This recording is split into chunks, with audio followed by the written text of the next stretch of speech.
Sinagot ni Senate President Alan Peter Cayetano ang panawagan sa kanyang pagbibitiw ng iba't ibang sektor at mula sa 11 miyembro ng minority bloc sa Senado.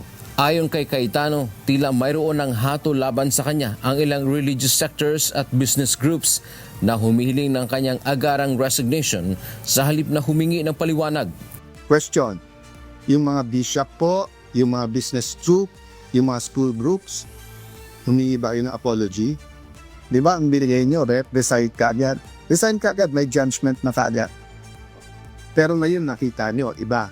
So hindi pa tapos tayo sa first issue where we prove you wrong. Hindi pa kayo sorry dahil mali ang pananawagan nyo, may bago na naman para mag-resign.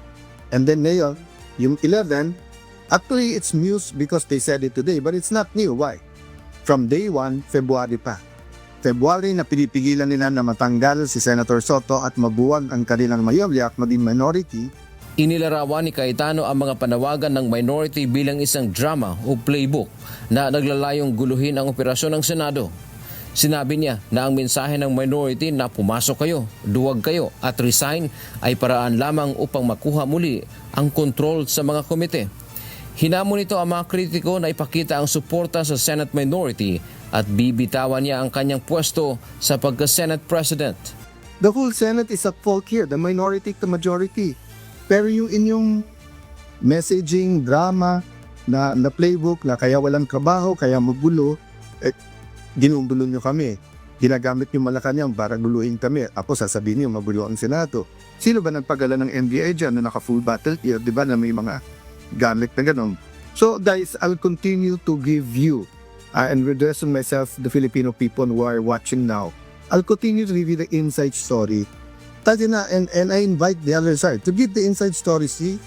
Nanindigan si Cayetano na ang tunay na motibo sa likod ng panggigipit sa kanya ay upang pigilan ang mga pagdinig sa Blue Ribbon Committee tungkol sa korupsyon sa flood control.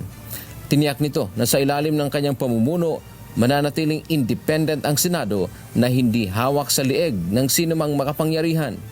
Kinwestiyon din ni Cayetano ang 11 miyembro ng minority bloc sa Senado matapos ang kanilang mabilis na panawagan para sa kanyang pagbibitiw. Anya, hindi man lamang siya binigyan ng pagkakataong magpaliwanag. Binigyan din ito na sa buong panahon ng kanyang panunungkulan sa Senado, binigyan niya ng pagkakataon o chance ang bawat Senate President na kanyang pinagsilbihan, maging siya man ay nasa majority o minority leader. Whether I was the majority leader or minority leader, whether I was in the leadership or was just a simple follower, I gave them a chance. So let me ask the 11 majority who's asking me to resign up. Kahit na isa chorus, binigyan mo ba ako ng chance? Dante Amento, humahataw sa balita ngayon.